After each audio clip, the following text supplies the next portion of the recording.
I think we'll get started. Thanks for everybody for joining us for the panel today. I'm Heath Fossen from Douglas Stewart. I'm a product manager, so I work with a few of the vendors here.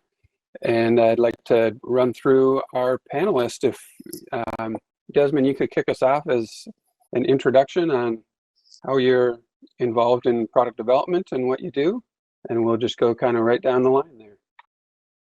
Absolutely. My name is Desmond Martin. I'm program coordinator at NextWave STEM. And just for a little more background, NextWave STEM, we focused on K through 12 curricula and emerging technologies. So without going too long into the future, or into the past, I should say, I've been hands-on with product development in all of our emerging technology courses, whether that's autonomous drone flight, robotics, or computers and AI and 3D printing. And as NextWave STEM made the transition to during school time and curriculum licensure, I run our programs with respect to professional development. So it's a pleasure to be here with you all. Great, thank you. Tice? Hey, good afternoon, everyone. My name is Tice Miller. I am the founder and CEO of MobileMind. And what MobileMind is all about is we address the challenges that schools and districts face with properly enabling their teachers to integrate technology into instruction. Particularly, we focus on Google. We're a Google certified professional development partner, and we have created a modern approach to professional learning by creating a personalized learning solution that sits in the cloud, that is linked to proficiency levels of teachers, that is badging, gamified, all activity-based learning with business intelligence on the back end. So this is a very interesting time for us as we've been evangelizing some modern approaches to PD, particularly on technology PD, and of course the coronavirus leads here, but it has put us in the forefront of some interesting distance learning models to support schools with all what's going on. And happy to be here. Thanks so much. Thanks, Tice. Nicole? Hi, guys. My name is Nicole Caldwell, and I work at Connection with some of our ladies in the audience, Pam and Cindy. And my role at Connection is a professional development specialist targeting, providing PD to K-12 and hopefully higher ed in the near future regarding the Microsoft solution for education. And I'm excited to be here. Implementing Microsoft in the classroom and Office 365 totally changed the way that I taught when I was still in the classroom like 2 years ago. And I could talk about it all day long. So thanks so much for having me. Cool. We only have 30 minutes today, so I'll call you back. Sugandhi, you want to go next? Yeah. Hi, everyone. My name is Sugandhi. I am Desmond's colleague from NextWave STEM. Desmond gave a really nice overview of NextWave STEM. And my role within the company is to help implement our program. So as we convert, and as we have converted to remote learning, there's been some challenges and some new learnings from how we are implementing our programs remotely. We also work on hybrid models, so trying to figure out what that looks like for us and our teachers is a really big caveat. I also work with our teaching staff directly to make sure that they are trained as they're going into the classroom. So professional development is really, really important, not just for us as a company externally, but internally also. Thank you so much for having us today. Thanks, Sugandhi. And Jeffrey. Yeah, hi. Nice to be here as well. My name is Jeff Katzman. I'm the CEO and founder of Core Learning Exchange. Core Learning Exchange is what we call a mastery-based learning platform. So it's designed from the ground up to support this concept of mastery-based learning, where students can assert mastery of competencies and provide evidence of that competency. The platform is used to support really every age bracket and every type of learning.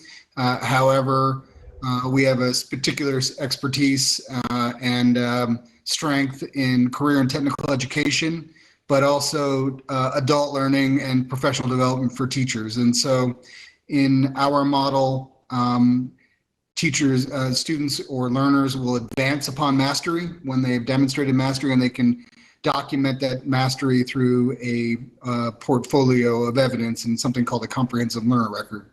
So if anyone is interested after this in learning more about it, we're in booth 33, I believe. Great, and thank you everybody for joining us for the panel. Of course, this is a school year like no other, and over the past 5 months, the teachers and schools have definitely been in a survival mode. So I'd like to ask you guys, what sort of professional development are you looking at helping with for the teachers for the school year 2020 to help them move from this survival mode to hopefully thriving in the near future?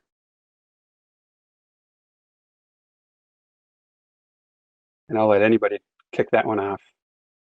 I can kick it off for us. I think, providing PD around the topics of just communication and collaboration is key, because those things are going to be happening remotely now, and they never had to happen remotely before. I know when I was still in the classroom, the way that we communicated teacher to teacher was kind of ancient, and it wasn't that long ago. So I think this is a great opportunity to kind of change some norms and change some practices. Yeah, and this is Tice. Oh, sorry. I will just say I'll second that. I think some of the things that are really important is if you really look at the technology that we have, to Nicole's point, I believe that was Nicole. Sorry if I'm wrong. On leveraging technology for collaboration, that's really key. So the technology platforms are there, the productivity ecosystems are there for what we're facing, for distance learning, for remote learning, whether it be Microsoft or Google or whatever. It's just for us, our big focus is really taking teachers to the next level so they understand the nuances of not just how you use the tool, but why you use the tool, and integrating it into instruction. And I think one of the good things now is that adults do well in a problem-based learning environment. And so buy-in with teachers has been not as so much of a hurdle lately, where they're saying, okay, now this is something that I really have to learn. And so there is some motivation out there. But I do think it's even more important than ever to really get teachers to understand how to effectively use the technology from an instructional level and not just a tool standpoint. Yeah, and I'll piggyback on that comment. This is Jeff Katzman from Core Learning Exchange. I think, prior to COVID, only 30% of teachers had actually ever experienced an online, and only 10% of teachers had actually ever delivered an online course or worked in a remote environment. And our first reaction to the COVID and our first response was to, there's a hierarchy of needs. The first needs in this situation are, is there bandwidth out there? And if there's bandwidth, do the teachers and students, can they operate in a remote environment with a device? And a lot of schools really kind of accelerated what was already sort of in progress for years, and got to kind of one-to-one deployment of a device to a user overnight, which led to the next issue was, okay, now that they have these devices, we need to really transition the instructional model. Just substituting Zoom or a live environment for direct instruction really kind of misses the point. We feel like this was a real opportunity to kind of accelerate the kinds of changes that were sort of going to take years to happen, and really shift the way that we teach and learn, and to really re-envision how do teachers actually go about supporting students through this time. And we developed a series of courses for PD that, if you're interested in learning a little bit more about it, I'd be happy to talk about another time. But they are really designed to kind of take teachers and help them transition to the quality online instruction. And they're aligned to the National Quality Standards for Online Teaching and Learning. And we found that providing sort of the framework to kind of look at the work, like looking at universal design for learning as a prism to kind of look at your work, and also sort of looking at the tool sets and really imagining not just as a replacement, but as an augmentation or an extension of learning, and really, taking a critical look at all the quills in the quiver and how that we have at our disposal through technology, sort of like this environment here is an interesting case in point. So, our approach to this is really kind of, address the immediate need, which is just help teachers learn about how to make this transition and give them practical skills to apply in their classroom or their virtual remote learning, and really help them to make the best use of these new palette of capabilities that are now at our disposal that were never possible before. Yeah, absolutely second that. This is Desmond. The instructional model. For us, it is all about giving teachers the confidence that not only can they develop and deliver their curricula online and in virtualized ways, but that they can develop and deliver with flexibility, knowing that this school year may hold a future where they may be hybrid, they may be returning to more instruction, they may have situations where transmissions mean that they're going to complete remote.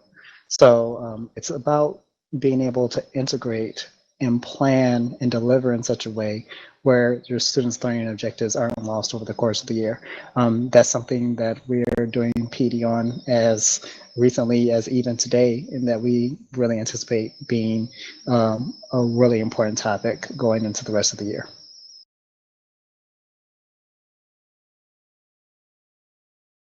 And I think that, Desmond, you're kind of leading into one of my next questions here is how do you maintain that continuity of learning when students are partly remote or going back and forth from school to home learning? I think that's a really good question. This is Sugandhi from Next Wave STEM. What we've really been trying to focus on at Next Wave STEM is to try to figure out ways that we can support teachers as they're making that necessary sort of switch between in the class and remote. And one example that we've come up with that will hopefully be well received as we pilot this out is when we have something like 3D printing, for example, there's a very hands-on classroom element, which is the actual printing of the piece, right, or the prototyping of the piece. And there's also an element that can be done remotely, which is designing things using a CAD software. So this is an open platform where students can go in and design. And so as we're kind of navigating, we're trying to figure out how can we piece apart the work that students are doing and make it a natural fit for each environment. And of course, we'll try it. I'm sure some things won't work. We'll test it. But I think we feel pretty confident that as long as we try to keep it as hands-on as possible, and as long as we are supporting teachers with what they need, because our deep core assumption is that teachers are extremely capable in the classroom. They know their students very, very well.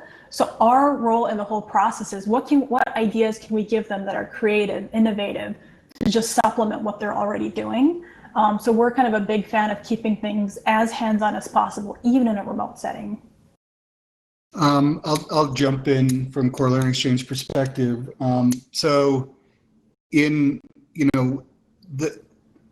really an instructional model that makes this possible to kind of be able to kind of fluidly move between a home and a school environment.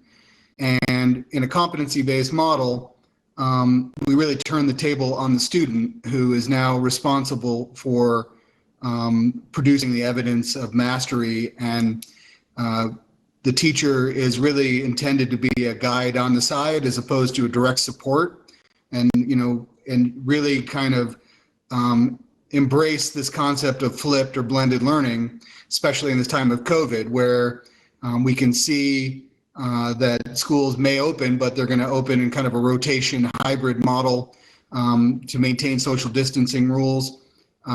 So when a student uses Core Learning Exchange, for example, they are assigned a badge that is a representation of a competency.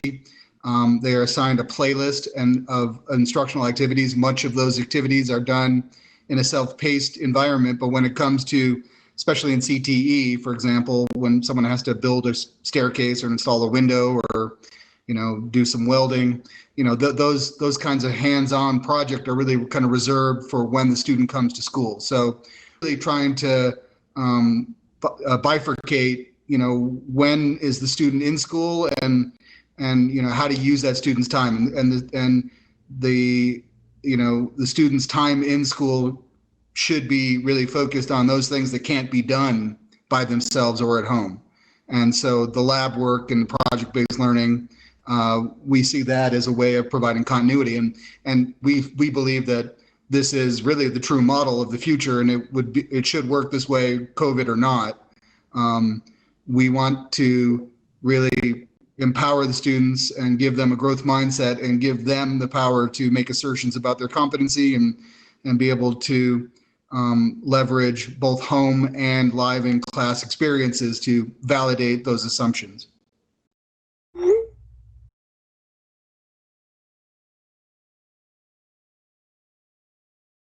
I'll just echo, hey, this is Tice, some of that. I mean, for us, the way we think about it, again, we're exclusively focused on teachers.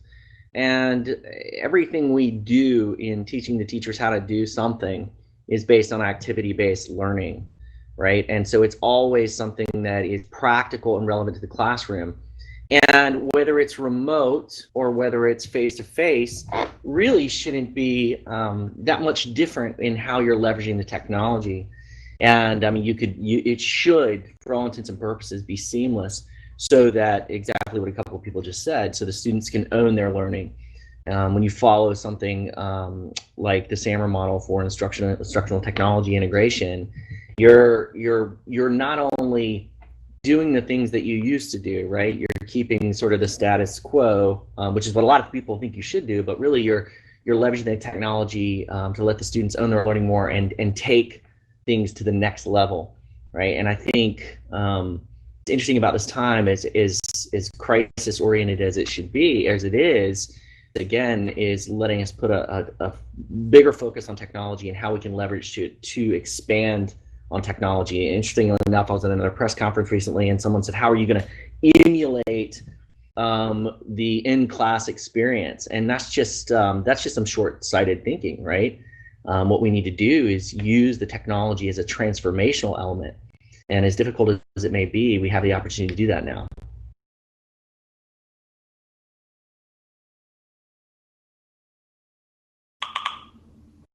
And I think that leads into my next question once again, is what sort of positive things are possibly happening around the fact that kids are remote now? Is there a silver lining as it regards back to professional development with teachers and students being remote?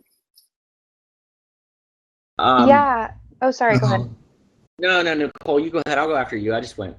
Okay. I do kind of find myself thinking about the silver lining, and some of the positive outcomes that this pandemic has caused, especially when I'm talking to my friends who are still in the classroom, and my former colleagues. I think, unfortunately, a lot of teachers, a lot of schools, and just education in general still had a little bit of a mindset of like, have the kids put the phones away. Tech is distracting and it's bad. And I think this pandemic has really forced that mindset to change in a lot of educators and a lot of institutions, and, to catch up with the times, which is only ultimately going to be good for student outcomes, especially when we view those student outcomes, through the lens of that our goal as teachers is to prepare them for their future, instead of just preparing for the test that happens in May. So I think this pandemic has shown some light maybe on the fact that or maybe reminding a lot of people that is our end goal, making sure that kids are set up to be successful, and it doesn't end at the end of the school year when the students leave your classroom. And so that's what I'm taking away from all of this, and then here at Connection, we're just trying to support that idea by supporting the professional development, in teachers with technology as we move into this new normal that's not normal, but we're gonna make it normal. Yeah, and this is Tice. Can you guys hear me? I'm getting a little error message. I can hear you. Okay, good, thanks. Yep. And I know I just spoke, but this is one that I'm really passionate about, and I'll actually give you real stories. First of all, regarding the silver lining, from my perspective, we just aren't going back to where we started, because there has been, for lack of a better word, a paradigm shift. I mean, at the end of the day, the technology train has sort of left the station, right? So it's brought all this stuff to the forefront of, teachers don't really know. So many of them don't know how to use the technology effectively, and we aren't going to go back, right? So that's the first thing. So to give you an example, our PD solution focuses on solving some very key challenges that prevent the mass adoption of technology with teachers' effective integration. And one of the biggest challenges to successful PD is getting buy-in. A lot of teachers, PD has in the past, it can get, and I think Nicole sort of mentioned this, can get a little bit of a bad brand. And so every school we've talked to has said recently that resistant teachers are they're embracing technology in a different way. So traditionally resistant teachers are saying, okay, now I get it. That is a huge difference in what we've seen, say, 2 years ago. So buy-in's less of an issue. And I mentioned that problem-based learning is very effective for adults. And I'll give you one really example. I've got to give a shout out to this guy. Don Levine. He's a pre-K to grade 2 PE instructor out of Colchester, Connecticut. And they platform and they said, hey, everyone, all of our teachers have to be distance learning certified, which is something that we do within our platform for Google. And this guy, I don't think he didn't have internet and he didn't have his first computer. And it was a huge struggle for him. But what happens is, and he had the right attitude, I think he was 2017 Teacher of the Year for that district, and rightly so. But what happened was he got through it. And once you get through that problem or that challenge, they're not going back because they realize that technology is far better, far more convenient to use and efficient. And now the guy's out there tweeting, about how he's on board with technology like never before. And, a month ago, he didn't have a computer or internet.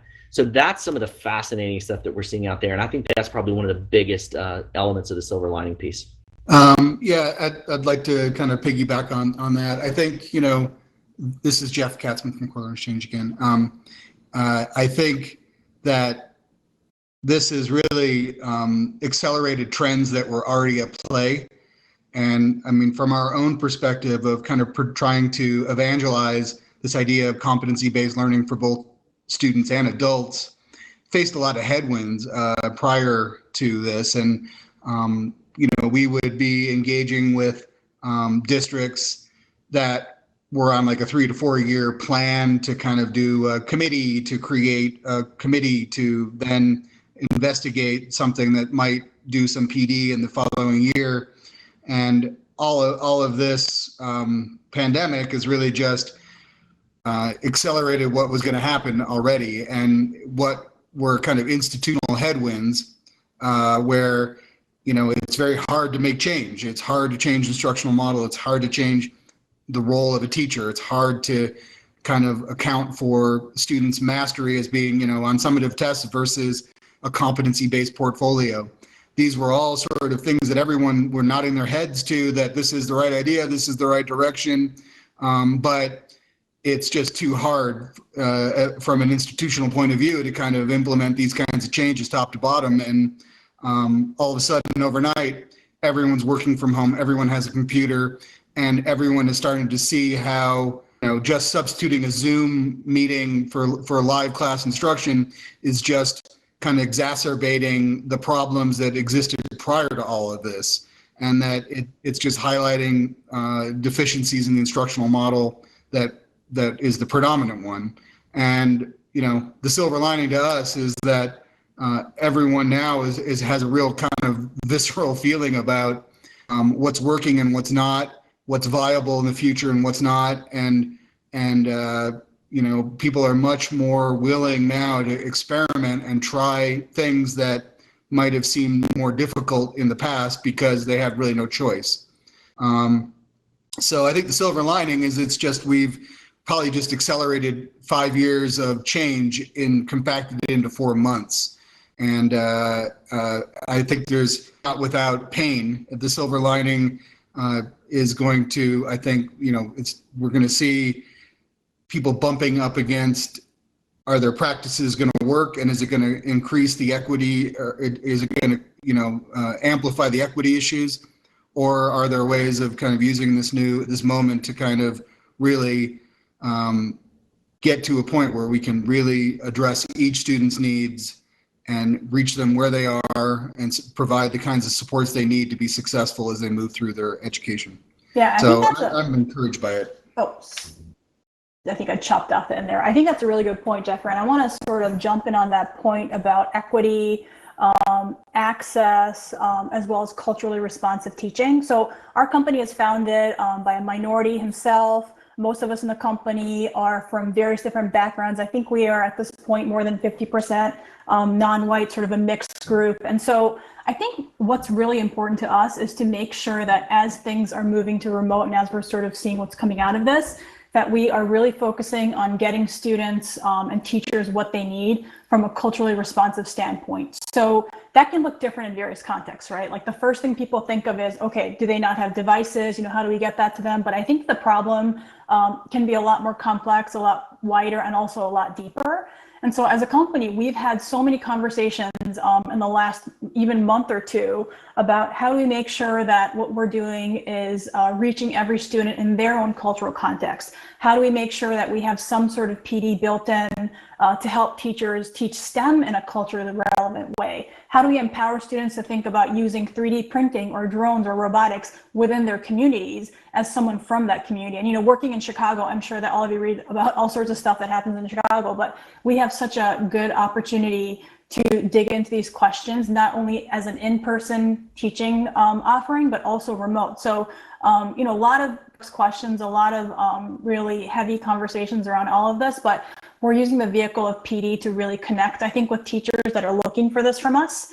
I'm a former educator myself. I know Des was in the classroom as well. And so this is really important to us to make sure that we are getting the teachers exactly what they need, whether they look like their students or not. We want to be able to support them, even from a STEM standpoint, so that thing to do something that I think will help propel these students into success, which they will be, whether they have us or not. But we just want to be a part of that sort of the machine that's working with this.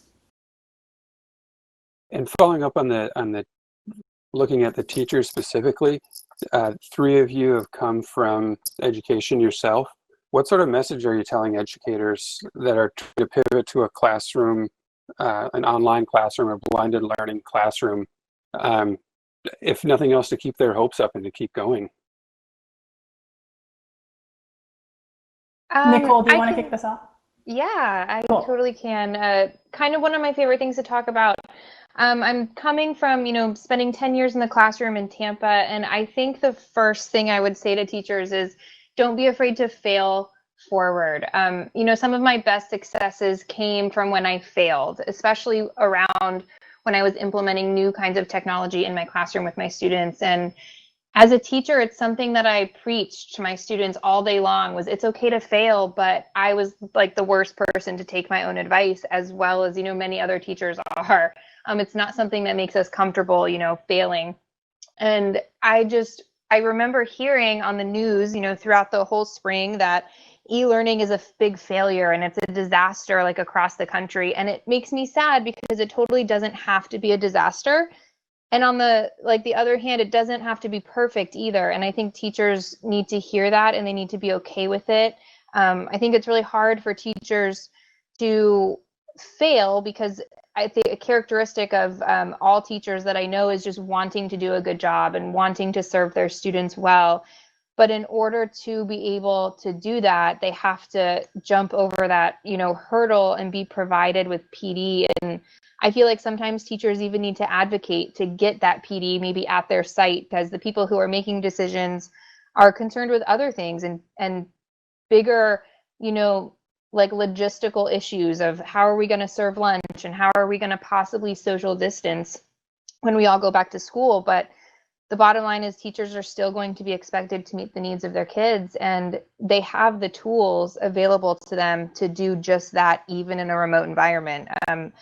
With things, I know there's things in Google, you know, that I'm sure we'll talk about, and in Microsoft 365, there's things there too that can help teachers meet the needs of their kids, like Teams and OneNote to enhance collaboration and communication, and then tools like Immersive Reader, which is built into all the Microsoft solutions, and a ton of other partner applications that teachers can use to meet their kids where they are, even if we're virtual.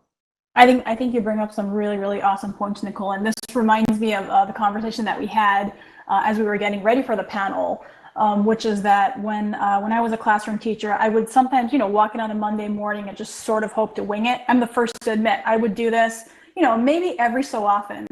And I think it can be, having students right in front of you, you can sort of get away with that. And if you have materials in your classroom, you pull out some worksheets, you pull out some readings, you start doing some work groups. I think it's possible if you're an experienced teacher, you could just kind of run it that way.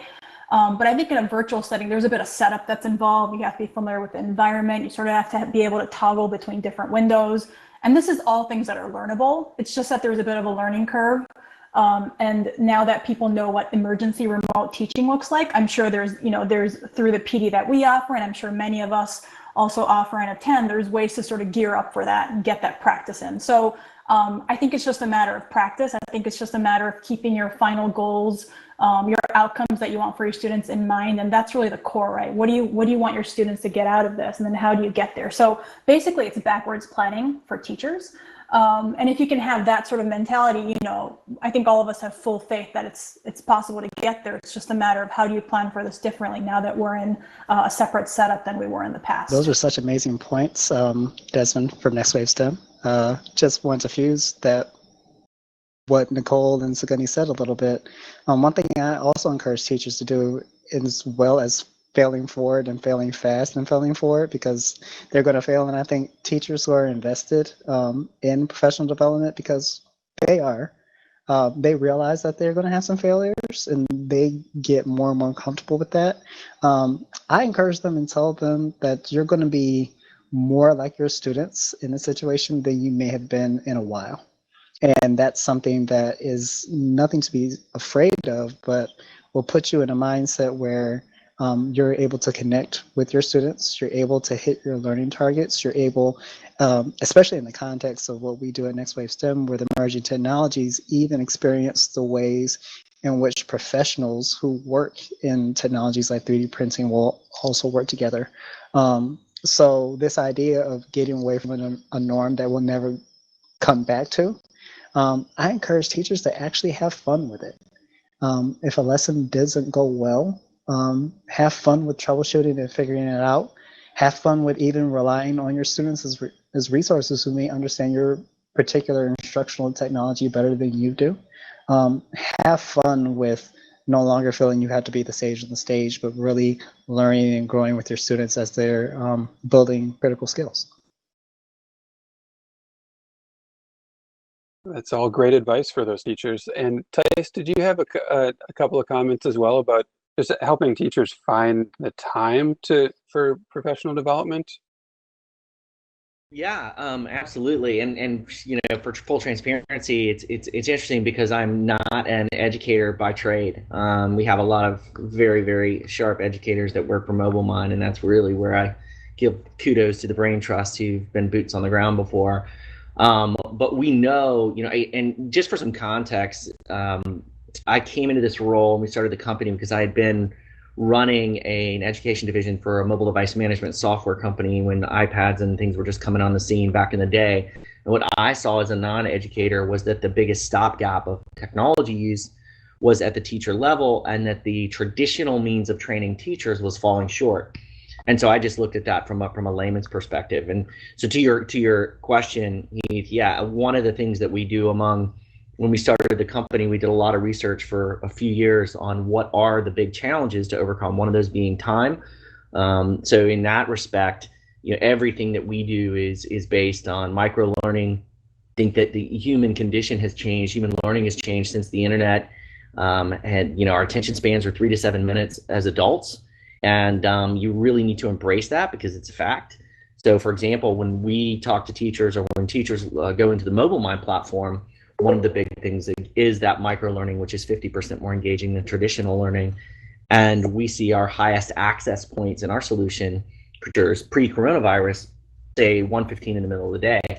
What that says is that you're able to, if you give teachers the capability to learn when they want to learn, it's going to be a lot more effective for them. And they will do it based on their own schedule. So that's just one tactic, not just a tactic, that's one part of our methodology that we use. Fantastic. I'm hoping, did you hear all that? Because I keep getting my little microphone warning. No, we got you. Okay, cool. Thanks. And are there any questions out there for the panelists? You can either type it into the public chat, or if you want to raise your hand, we can do some Q&A live.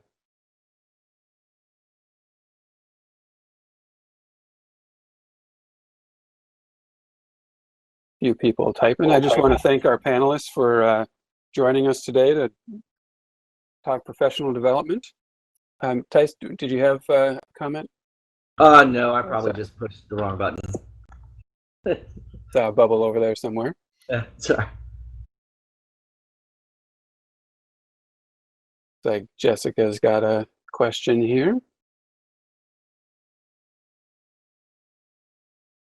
What are teachers saying are their favorite technologies during the pandemic? Right, Desmond? Oh, go ahead, Desmond. Desmond was thinking about it. Right. I think a lot of our teachers are, as a master, their actual productivity suites are coming to love the collaboration tools in 365 and Google. A lot of them, and I don't have the numbers, but the majority of them don't really understand how clever they can be in their collaboration. Don't understand that they have the ability to store diverse file types. Don't understand they have the ability to come in and edit and change those files in ways that provide some interesting learning opportunities and interesting feedback opportunities. For us, and I know this may sound a little bit basic, but for us, just showing teacher clever ways to use slides gets rave reviews sometimes. So so far I've got some educators who are really excited just for the basics. I can kind of jump into this conversation too. I think aside from some of those tools that provide teachers with a little bit more like collaboration and communication, when we talk to teachers about things like Flipgrid, for example, that are so unique and so fun for students and teachers alike to be able to communicate with each other, show their learning, even just do fun things like show off their talents in a virtual talent show or a pet parade. Teachers and students just go crazy for the ability to connect with one another and to really like hone in on those social and emotional learning skills that are a lot more difficult to hit and to focus on when we're in a remote environment. So that's been a really big hit that we've noticed, as well as, I know I mentioned immersive reader before, but just really showing teachers that when you teach your students how to use something like the Microsoft Immersive Reader, they become so much more independent because you're reaching them on their level, and they are no longer stigmatized maybe for using a tool that they would have used in the classroom that would have drawn attention, like negative attention to themselves. And you put the immersive reader in their hands, teach them how to use it, and their whole world is just totally changed. So definitely we're seeing a lot of Flipgrid and immersive reader hype. I would say just maybe not necessarily a precise tool. Of course, I can name some. Flipgrid would have been one. There are a lot of things I see. Seesaw really surging in the lower grades, and of course, we work with Google, and it's Google Classroom, and how to do effective exit tickets and assessments with forms, and there's all sorts of things. I think Desmond mentioned this earlier. I think the takeaway that I see is just the light bulb going off for teachers when they realize the effective use of collaboration with their students. There's so much there, and if you've never really used those tools, and frankly, whether it's Microsoft OneNote or Google Classroom, whatever, never effectively use those, and all of a sudden you're open up to it, you see this this pretty significant realization of the power to collaborate effectively with your students. And I think it builds a lot more confidence and comfort with the teachers. But that's just a general thing that I've seen, just collaboration tools in general effectively getting used and really changing the way teachers teach.